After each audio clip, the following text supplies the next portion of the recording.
I remember the night like it was etched into my skin, a slow burning scar that no one can see but me. The living room was crowded, voices tumbling over each other, glasses clinking, music humming like an insect trapped behind glass.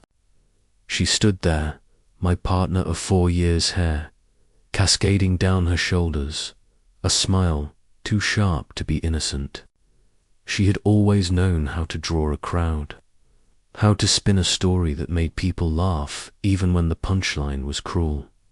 She looked at me, eyes gleaming under the warm light, and then she said it words that were less a joke and more a dagger wrapped in velvet. Don't act like we're married. You don't get to decide where I go or who I meet. For a second, the room fell silent. Then, like a fuse catching fire, laughter erupted from the circle around her. Some laughed out of awkwardness, others because they thought it was genuinely funny. I just smiled. Not because it didn't hurt, but because I'd learned that silence cuts deeper than a retort.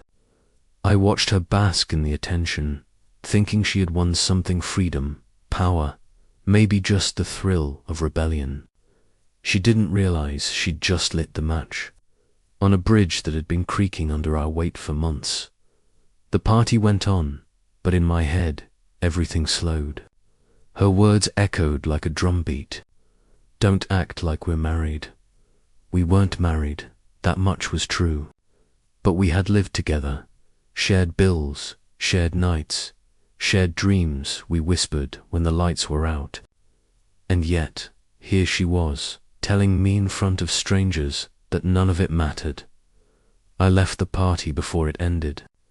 No one noticed. They were too wrapped up in their small talk, their cocktails, their laughter. When I closed the apartment door behind me, I didn't slam it. I didn't even sigh.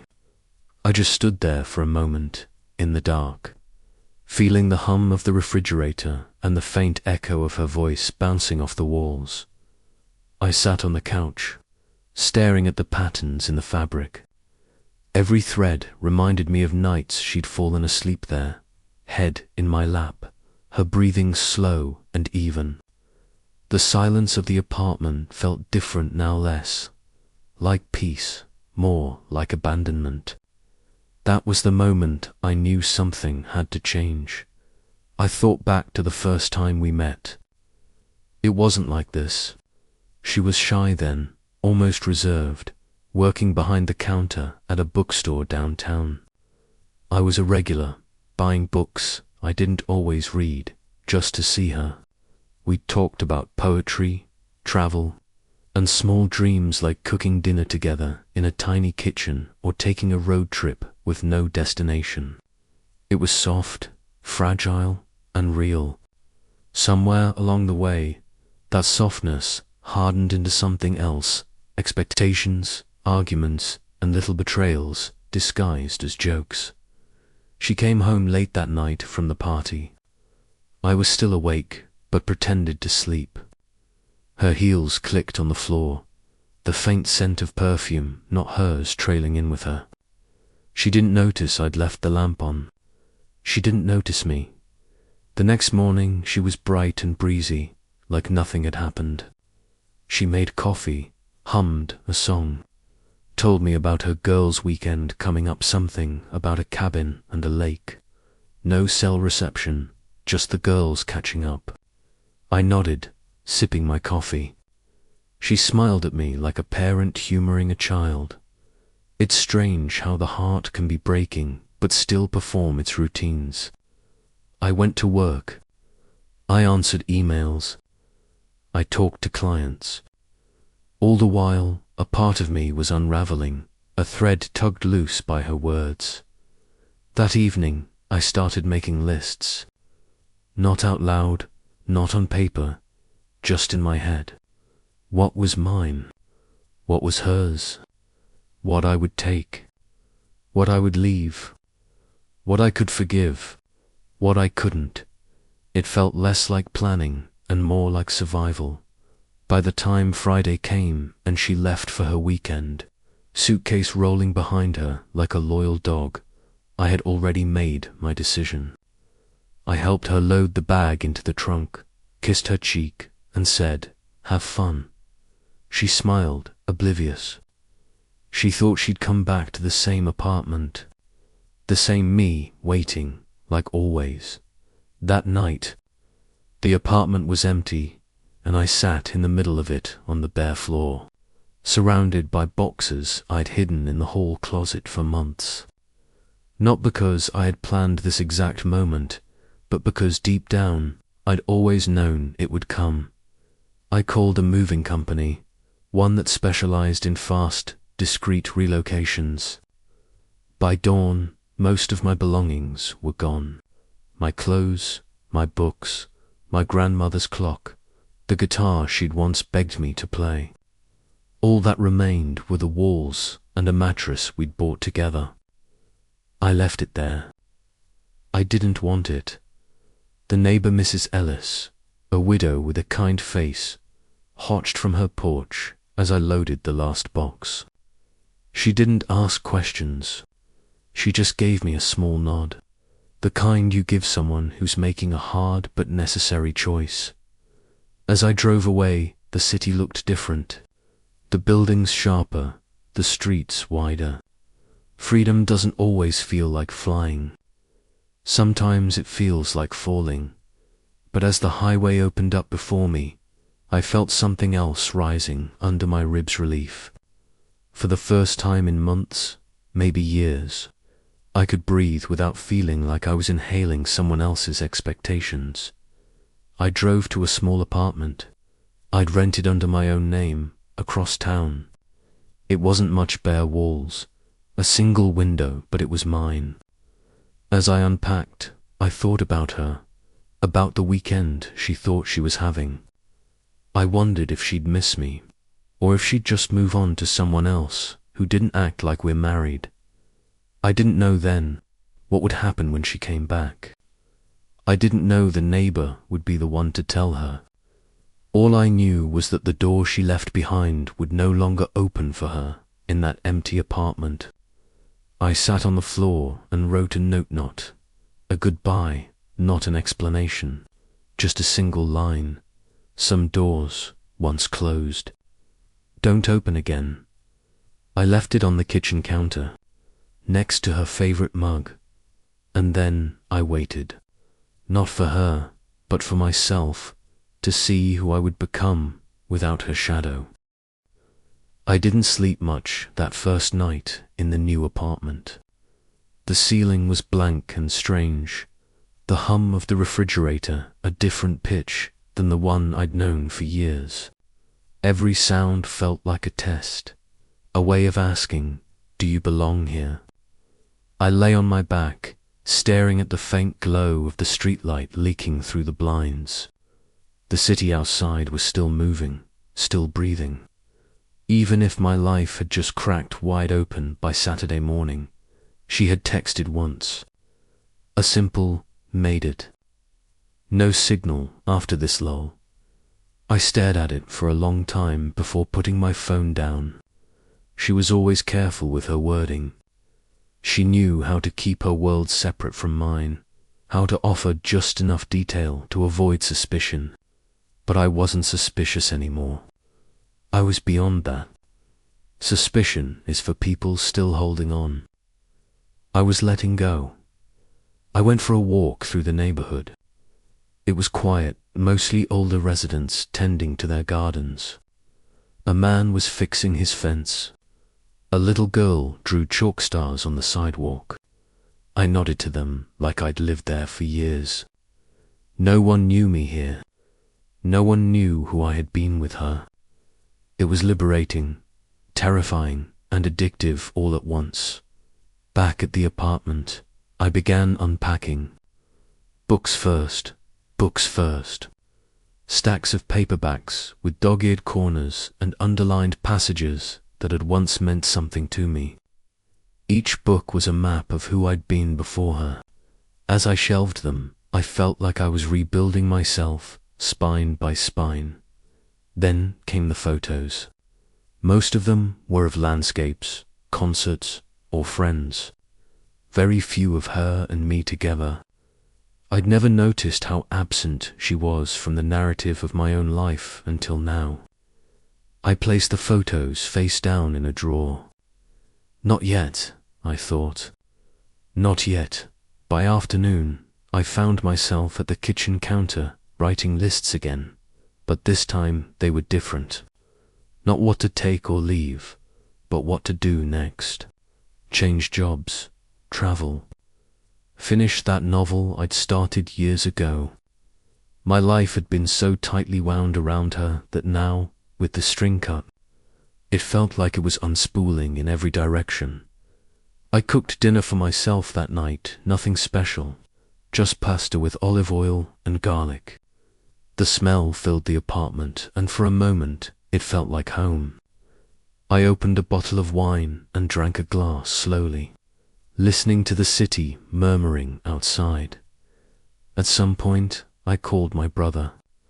We hadn't spoken in months, mostly because she didn't like him. "Hey," I said when he answered. "Whoa," he said. "Didn't expect to hear from you. Everything okay?" I hesitated. "Yeah, actually, no. But it's going to be." He didn't press. We talked about small things, sports, our mother, a dog he was thinking of adopting. By the time I hung up, I felt steadier. Talking to someone who remembered me before her was like touching a piece of bedrock under shifting sand. Sunday morning came. Still no messages from her, but I knew she wouldn't send any. She was out there at the cabin, or wherever, convinced of her own independence. That was fine. I had my own weekend now, and it wasn't built on lies. I went to the storage unit I'd rented 2 months earlier, under the pretense of decluttering. In reality, it had been my quiet escape hatch.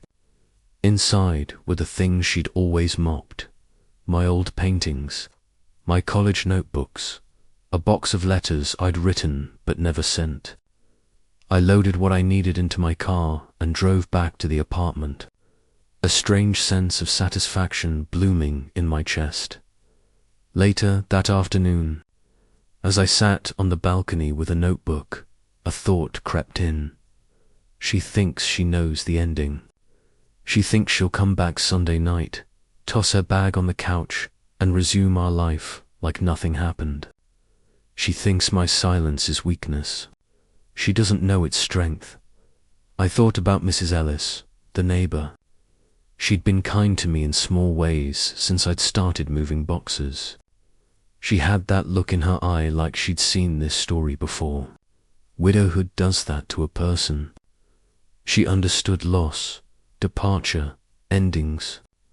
I didn't tell her the details, but I think she guessed.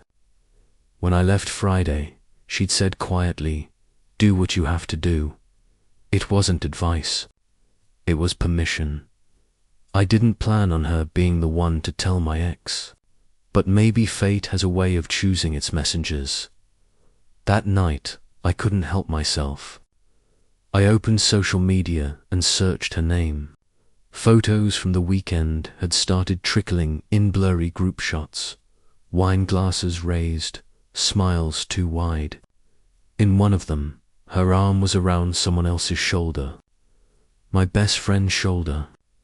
My stomach tightened, but then, strangely, it loosened. The confirmation was a relief. I wasn't crazy. I wasn't paranoid. The truth had been there all along. I closed the app and turned off my phone. Whatever happened next wasn't my problem anymore. Monday morning, I went back to work like nothing had changed. My co-workers didn't know I'd moved.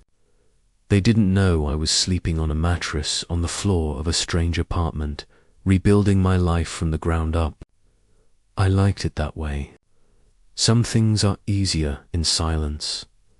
By Tuesday, I'd started to settle into a routine. Work, cook, walk, unpack, sleep. Each day, a little less of her lingered in my head. I didn't hate her. I didn't even resent her anymore. I just didn't want her world mixing with mine. But beneath all that, there was still a spark of anticipation. I couldn't help imagining the moment she would come back, key in hand, expecting everything to be as it was. I could see it in my head, the twist, the confusion, the dawning realization. It wasn't vindictive. It was closure. On Wednesday, I stopped by the old building to drop off the keys. Mrs. Ellis was watering her plants on the porch. "You sure about this?" she asked, not unkindly. "I'm sure," I said. She nodded, a slow, deliberate gesture. "I'll be here when she comes back." I didn't ask her to explain. Some things don't need to be spoken. I left the keys in an envelope taped to the inside of the mailbox, just as the lease required. No note, no apology, just the keys. When I walked away, I didn't look back. That night, back in my new apartment, I wrote again. Not lists this time, stories, small fragments of memories and what if. It felt like the beginning of something, though I didn't yet know what dot.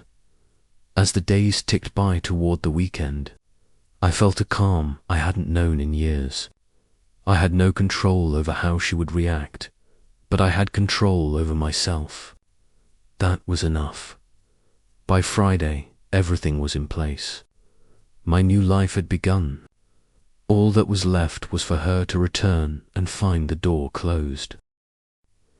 She came back on a Sunday evening, right when the sky was beginning to dim. That moment when the light is neither day nor night, but a soft, grey-blue in between. I was not there to see it in person, but I could imagine every detail because I had lived with her long enough to know her habits. She would pull up the car to the curb too quickly, throw the door open, and let the engine idle while she reached into the back seat for her bag. She would sigh as she hoisted it onto her shoulder, an exaggerated sigh meant to draw sympathy from whoever might be.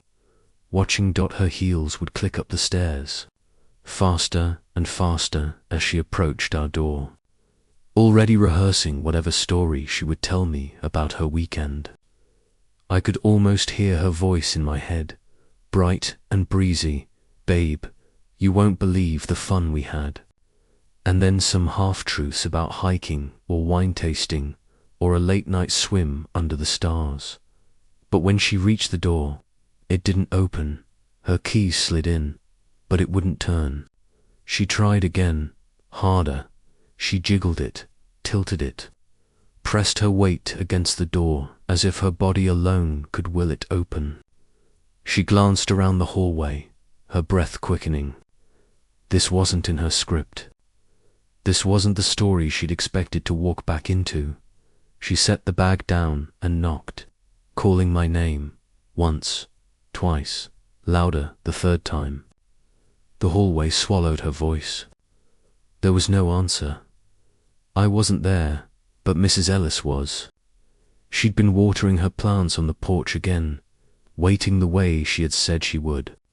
She told me later, in a quiet phone call, how it unfolded. She looked so sure of herself at first, Mrs. Ellis said, like the world still belonged to her. But then, little by little, it started to crack. My ex knocked again, pounding now, the edge of panic creeping into her voice. "Open the door. Come on." Mrs. Ellis walked over slowly, wiping her hands on her apron. "He's not here," she said softly.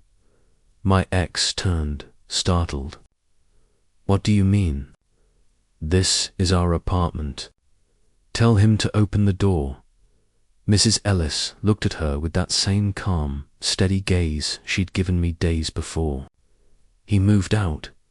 The words landed like a stone dropped into still water. My ex blinked, processing. "Moved out? What are you talking about?" "He can't," but Mrs. Ellis cut her off, not unkindly. "He's gone. took his things, left the keys. That door doesn't belong to you anymore. I imagined the silence stretching between them, heavy and long. My ex, still gripping the useless key in her hand, glancing at the door like it might suddenly open anyway. The bag at her feet, her phone buzzing faintly in her pocket. Then Mrs. Ellis added the line I hadn't asked her to say, but that she had chosen on her own, the line that would change everything. He's gone. With your best friend, according to Mrs. Ellis. My ex just stood there, her face a mask of disbelief. The hallway felt smaller, the walls closer. She tried to laugh, but it came out brittle, cracking. That's not possible, she said, but it was. And in that moment, she knew it. I didn't move in with my best friend out of spite. In truth, my best friend had been my confidant long before my relationship began to unravel. We had drifted apart because she'd felt uncomfortable around my ex, and I'd let that distance grow. When my ex started her weekends away, it was my best friend who finally told me the truth, who showed me the photos and the messages. In the wreckage, we found each other again, not in some dramatic affair, but in quiet understanding. By the time I left, it wasn't revenge. It was a rescue. I never told my ex this. I didn't owe her that. What she learned from Mrs. Ellis was enough. That night, I sat on the floor of my new apartment, phone in hand, waiting to see if she would call. She didn't. Not that night, not the next. Days passed, and still nothing. The silence between us, once a wound, had become a wall. In the weeks that followed, I started to rebuild. Not just the apartment, but myself. I painted again, filling the blank walls with colors that felt like my own. I reached out to old friends, people she'd subtly pushed away. I took long walks at night without checking my phone, without explaining where I was. The freedom was not dramatic or cinematic. It was slow, deliberate, like learning to breathe after holding your breath for too long. Sometimes, though, I would catch myself thinking of Herve, the look on her face when she realized the door wouldn't open. I didn't gloat. I didn't feel triumph. What I felt was something closer to release, like watching a balloon drift upward until it disappears. One evening, weeks later, I returned to the old neighborhood, not to see her, but to thank Mrs. Ellis. She met me on the porch, her plants thriving in the late summer sun.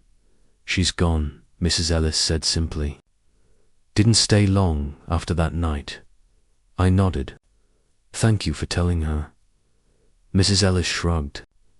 Some truths need to be spoken out loud. You couldn't say it, so I did. I handed her a small pot of lavender I'd brought as a thank you. You helped me more than you know, I said. She smiled, a small, knowing smile. I've seen a lot of endings on this porch. Yours was one of the quieter ones. Driving back to my apartment, I realized she was right. My ending hadn't been explosive.